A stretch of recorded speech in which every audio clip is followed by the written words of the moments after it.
Bismillahirrahmanirrahim. Assalamualaikum dan salam perpaduan. Salam diberi pembuka kata, mula cerita Nalini judulnya, kisah sahabat sedih terpisah, rajuk di hati bersulam marah. Apa kabar Fatimah? Kenapa awak tidak pernah membalas email saya? Awak sudah melupai saya ya? Satu persatu ayat dalam email itu ku baca. Aku baca berulang kali. Dan termasuk hari ini telah 5 kali aku mengulangi membaca email daripada Nalini. Aku pun tidak pasti ini email keberapa yang Nalini hantar kepadaku. Dan seperti email-email yang lalu, aku hanya sekadar membaca tetapi tidak pernah membalasnya. Ya kawan-kawan, marahku masih bersisa dalam hati. Marah kerana Nalini tinggalkan aku begitu sahaja, secara tiba-tiba. Lama aku tercari-cari, kesana sini bertanya menjejak kehilangannya. Namun aku hampa. Tidak ada seorang pun kawan-kawan aku yang dapat membantuku, kerana mereka pun seperti aku, tidak tahu. Akhirnya, aku berdiam, berhenti mencari. Tiba-tiba, seminggu yang lalu, aku mula menerima email daripada Nalini. Rajukku belum mampu dipujuk. Lalu, email itu hanya mampu kubaca, tetapi tidak membalasnya. Awak balaslah email Nalini. Tanya dia. Kenapa dia tinggalkan kita tanpa kabar? Kata Jamilah kepadaku, suatu hari sebaik aku bercerita mengenai email Nalini. Malaslah, bentakku. Dia yang tinggalkan kita, tak perlu nak tanya-tanya. Sambungku lagi dengan nada marah. Jamilah dia mendengar kata-kataku yang mulai meninggikan suara. Ya, aku marah. Aku marah sebab Nalini biarkan aku berbulan mencarinya, kawan-kawan. Berbulan tertanya-tanya tanpa jawapan. Dan sampai ketika ini, aku masih marah.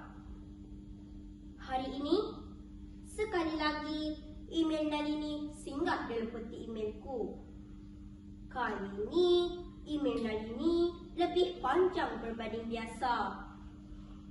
Ku tatap ayat-ayat yang tertera, baris demi baris. Mataku mulai digenangi air. Ibu saya telah meninggal dunia sebulan yang lalu kerana menderita darah rahim. Hatiku semakin sebak dan sayu. Satu persatu Nalini menjelaskan sebab dia terpaksa pergi tanpa sempat memberitahu kami.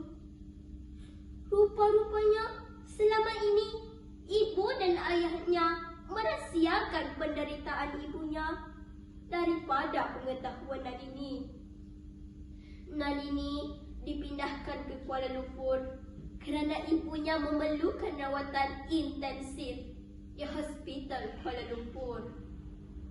Setiap hari selepas pulang dari sekolah, Nalini akan segera ke hospital untuk melawat dan menemani ibunya.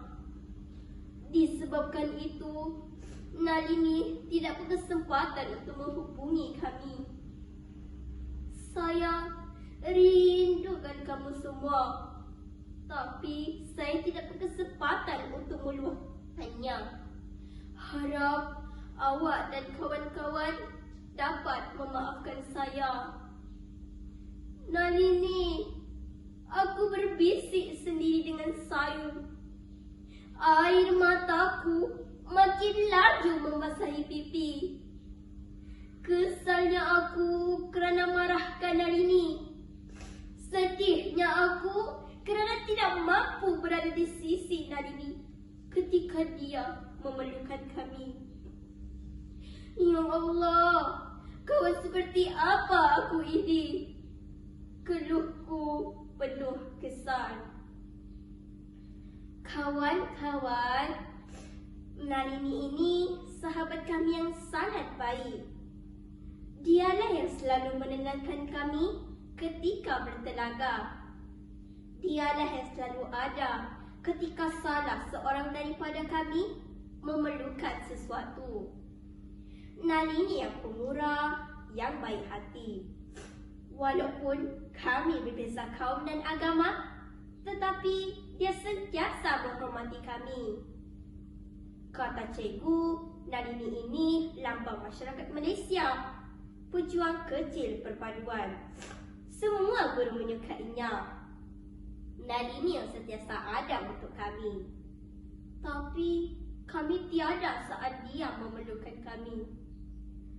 Nalini, maafkan saya. Esokku sendiri. Tekadku email Nalini kali ini perlu aku balas dengan segera. Kuih bahulu, tepung pelita. Warisan dahulu, khazanah bangsa. Usah melulu membuat cerita. Tanya dahulu, dapatkan berita. Kawan-kawan, sepatutnya itulah tindakanku. Bukannya terburu-buru menoktahkan suatu cerita. Aku sewajarnya tidak membiarkan rasa marah menguasai diri. Aku perlu bersabar. Aku perlu ingat akan kebaikan sahabat dan tidak menghukum sebelum tahu puncanya. Syukur persahabatan yang ikhlas ini masih dapat diselamatkan. Alhamdulillah. Sekian, terima kasih.